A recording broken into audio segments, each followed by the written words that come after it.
교실에서 함께 생활하는 친구들이 있죠. 여러분은 어떤 친구와는 매우 친하게 지내는 반면에 어떤 친구와는 사이가 좋지 않아서 서먹서먹하게 지내기도 하죠. 교실 속에서도 친구들끼리 친하든 안 친하든 다양한 관계를 형성하여 생활하니 하나의 사회라고 할 수 있습니다. 이것은 국가끼리도 마찬가지입니다. 지구상 수많은 국가들 중에 어떤 국가끼리는 사이가 좋아서 동맹도 맺고 외교도 활발한 반면에 어떤 국가끼리는 못 잡아먹어서 안달이 나서 서로 비난하고 헐뜯기도 하죠.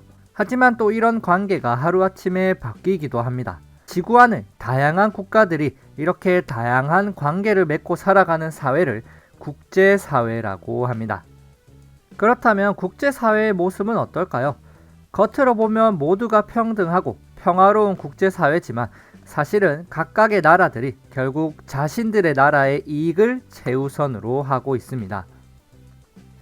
A나라와 B나라가 강한 동맹국이었는데 돈도 많고 힘이 센 C나라가 A나라에게 우리와 동맹해 돈 줄 테니까 대신 B나라와 동맹을 끊어라고 했을 때 A나라는 자신들에게 더욱 이익이 되는 C나라로 갈아탈 확률이 높습니다. 사람들 간의 관계라면 의리가 없다 하겠지만 국제사회에서는 자기 나라 사람들의 이익을 최우선하기 때문에 당연하게 여겨지고 있는 모습이죠.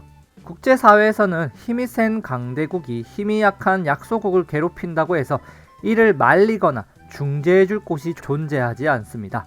즉 국제사회에는 중앙정부가 존재하지 않습니다. 주변 국가들이 잘못된 행동을 한 국가에게 그런 행동을 비판하고 규제할 수는 있지만 자국의 이익이 되지 않는다면 굳이 경찰의 역할을 하여 벌을 주진 않습니다. 한국과 일본과의 갈등이 빚어진다고 해도 주변 나라가 이를 직접 나서서 누가 옳고 그른지 공평하게 판단해 주지 못하죠. 교실에서는 힘이 센 학생이 힘이 약한 학생을 괴롭히면 학교가 나서서 힘이 약한 학생을 보호해주고 괴롭힌 학생을 벌주지만 국제사회에서는 그러지 못한 경우가 많습니다.